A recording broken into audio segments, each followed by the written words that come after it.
Hello friends, ಹೇಗಿದ್ದೀರಾ? ನಾನು ಕೂಡ ಮಸ್ತ್ ಇದೀನಿ, ನೀವು ಕೂಡ ಮಸ್ತ್ ಇದೀರ ಅಂತ ಅನ್ಕೋತೀನಿ.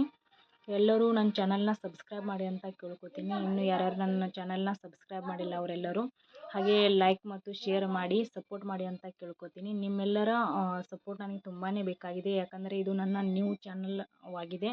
ಹಾಗಾಗಿ ಎಲ್ಲರೂ ಸಪೋರ್ಟ್ ಮಾಡಿ ಅಂತ ಕೇಳ್ಕೊತೀನಿ. ಡೈಲಿ ಹಾಗೆ ನಾನು ಇಂದು ಕೂಡ ಮೆಡಿಕಲ್ಗೆ ಬಂದಿದ್ದೆ. ಮಾಲ್ ಬಂದಿದೆ, ಸ್ವಲ್ಪ ಅದಷ್ಟು ಚೆಕ್ ಮಾಡಿ ನಾನು ಹಚ್ಕೋಬೇಕು. ಹೀಗೆ ಸರ್ ಊಟಕ್ಕೆ ಹೋಗಿದ್ದಾರೆ, ಅವ್ರು ಬರೋಷ್ಟರಲ್ಲಿ ಚೆಕ್ ಮಾಡಿ ಪರ್ಚೇಸ್ ಬಿಲ್ ತೊಗೋಬೇಕಾಗುತ್ತದೆ.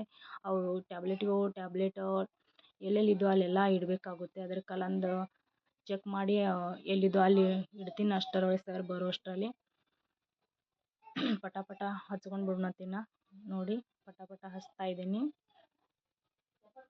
ಎಲ್ಲಿದ್ದು ಅಲ್ಲೇ ಇಡಬೇಕಾಗುತ್ತೈತಿ. ಚೇಂಜ್ ಮಾಡಿದ್ರೆ ಮತ್ತು ನೈಟ್ ಹುಡುಗನಿಗೆ ಸಿಗಲ್ಲ, ಇಲ್ಲಾಂದ್ರೆ ನಂಗೆ ಕಾಲ್ ಮಾಡಿ ಕೇಳ್ತಾನೆ ಸರ್ಕ. ಅದ್ರ ಕಲಂದು ಎಲ್ಲಿದ್ದು ಅಲ್ಲಿ ಪಟ ಪಟ ಇಟ್ಟೆ ಬಿಡ್ನತ್ತ, ಇಲ್ಲಾಂದ್ರೆ ಮತ್ತು ಪೇಷಂಟ್ ಸ್ಟಾರ್ಟ್ ಆಗ್ತಾನೆ ನೋಡ್ರಿ. ಸರ್ ಬಂದ್ರೆ ಅನಿಸುತ್ತೆ ಪೇಷಂಟ್ ಸ್ಟಾರ್ಟ್ ಆಗೇ ಬಿಟ್ಟು ನೋಡ್ರಿ. ಇವಾಗ ಪೇಷಂಟ್ ಪಟ ಪಟ ಕೊಟ್ಟೆ ಬಿಡೋನು.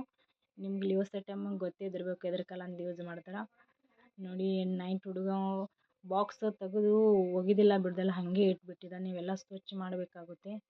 ಕಪ್ಪ ರ್ಯಾಕ್ ಎಲ್ಲ ಒರೆಸ್ಕೊಂಡು ತೊಗೋತೀನಿ, ಟೈಮ್ ಇದೆ. ಹೀಗೆ ಪಟ ಪಟ ಹೊರೆಸ್ಕೊಂಡು ತೊಗೊಂಡು ಮನೆಗೆ ಹೋಗಬೇಕಾಗುತ್ತೆ. ಮನೆಗೆ ಬಂದೆ ನೋಡಿ. ಮನೆಗೆ ಬರೋಣ ಬ್ಯಾಗ್ ಸ್ವಲ್ಪ ಅಂದರೆ ತಂದಾನಿಡ್ದಂತರ ಅದನ್ನು ಸ್ವಚ್ಛ ಮಾಡೈತಿಲ್ಲ. ಮಮ್ಮಿ ನೀರ್ನಾಗ ಎದ್ದಿಲ್ಲ, ಅದರ ಕಲಂದ ತೊಳಿಬೇಕಂತಂದಾರ. ಶೀಡ್ ಕಡೆ ಬಂದ ಸಾಬೂನು ಹಚ್ಚಿದಾರ ನೋಡ್ರಿ, ತೊಳಿತಾ ಇದ್ದೀನಿ. ಭಾಳ ಅಂದ್ರೆ ಭಾಳ ಜರ ಹೊಲಸೆ ಆಗಿತ್ತಂದರು, ಅದ್ರ ಕಲಂದು ನಾನು ಸಾಬೂನು ಹಚ್ಚಿ ತಿಕ್ತಾ ಇದ್ದೀನಿ.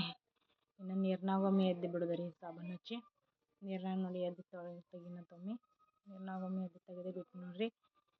ಇದ್ರಾಗ ಬಹುತೇಕ ಟ್ಯಾಬ್ಲೆಟ್ ಒಂದು ತೊಯ್ದಾವ ಅನಿಸ್ತದೆ. ಟ್ಯಾಬ್ಲೆಟ್ ಇದ್ದು ಅವು ಮರತ್ತು ಹಾಗೆ ಬಿಟ್ಟಿನ ಅನಿಸ್ತೈತಿ. ಇರಲಿ ಪರವಾಗಿಲ್ಲ, ಏನು ಹಾಕೊಂಡಂತ ಹಾಕಿಬಿಡ್ತೀನಿ ಬ್ಯಾಗಲ್ಲಿ. ಮುಂಜಾನೆ ಬಂದು ಒಯ್ಲಾಕ ಹೋಗ್ತೈತಿ ನೋಡ್ರಿ. ರಾತ್ರಿ ಊಟಕ್ಕೆ ನಾನು ಪಚಡಿ ಮಾಡಿದ್ದೆ. ನೀವೇನು ಅಂತೀರ ಅಂತ ಕಮೆಂಟ್ ಮಾಡಿ. ನನ್ನ ಚಾನಲ್ನ ಎಲ್ಲರೂ ಸಬ್ಸ್ಕ್ರೈಬ್ ಮಾಡಿ ಮತ್ತು ಲೈಕ್ ಮಾಡಿ, ಶೇರ್ ಮಾಡಿ, ಸಪೋರ್ಟ್ ಮಾಡಿ ಅಂತ ಕೇಳ್ಕೊತೀನಿ. ನಾಳೆ ಮತ್ತೆ ಮುಂದಿನ ವ್ಲಾಗದಲ್ಲಿ ಸಿಗೋಣ.